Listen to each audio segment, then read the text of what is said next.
ইসরায়েলের বিভিন্ন জায়গায় ৮টি ক্ষেপণাস্ত্র ছুড়েছে ইরান। এতে ক্ষতিগ্রস্ত হয়েছে দখলদার দেশটির দক্ষিণাঞ্চলে বিদ্যুৎ কোম্পানির কৌশলগত স্থাপনা। সোমবার মাত্র কয়েক ঘণ্টার হামলায় আশপাশের বেশ কয়েকটি শহরে বিদ্যুৎ সরবরাহ বাধাগ্রস্ত হয়েছে।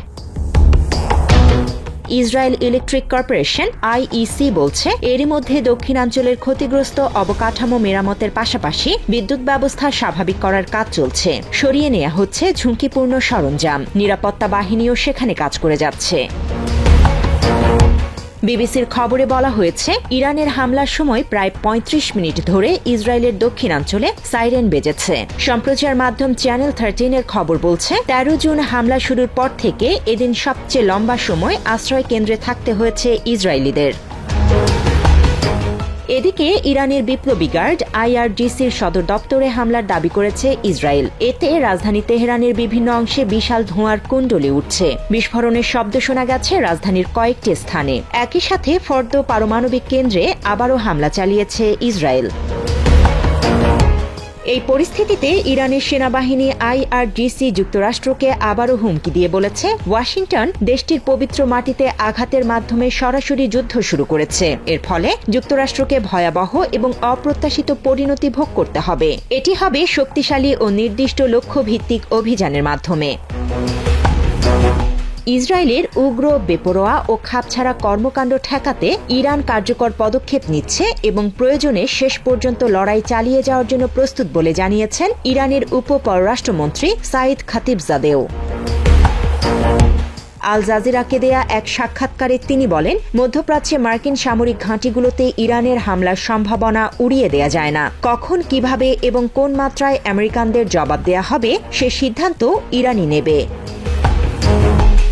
এরই মধ্যে সিরিয়ার উত্তর পূর্বাঞ্চলীয় হাসাকা প্রদেশে যুক্তরাষ্ট্রের সামরিক ঘাঁটি মর্টার হামলার শিকার হয়েছে। তবে প্রাথমিকভাবে এতে কোনো হতাহত কিংবা ক্ষয়ক্ষতি হয়েছে কিনা তা জানা যায়নি। এরই মধ্যে সেখানে জোরদার করা হয়েছে নিরাপত্তা।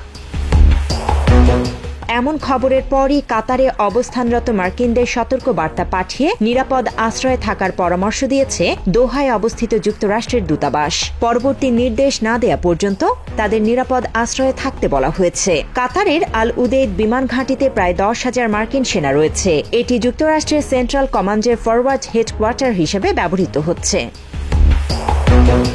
এই পরিস্থিতিতে ইরানের জনগণকে পূর্ণ সহায়তা দিতে প্রস্তুত বলে জানিয়েছেন রাশিয়ার প্রেসিডেন্ট ভ্লাদিমির পুতিন। তিনি আরও বলেন যে অভিযোগে ইরানে আগ্রাসন চালানো হচ্ছে তা ভিত্তিহীন। চলমান পরিস্থিতি নিয়ে করণীয় ঠিক করতে রাশিয়ার রাজধানী মস্কোয় ইরানের পররাষ্ট্রমন্ত্রী আব্বাস আরাঘচির সাথে বৈঠকও করেছেন পুতিন।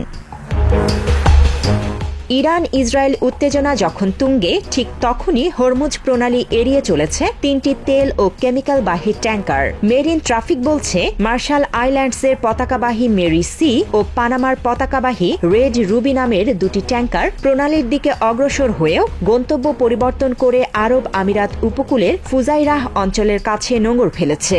এছাড়া যুক্তরাজ্যের পতাকাবাহী কোহজান মারু ট্যাঙ্কারটি হরমুজ প্রণালীর মুখে না গিয়ে ওমানের জলসীমার কাছাকাছি অবস্থান নিয়েছে।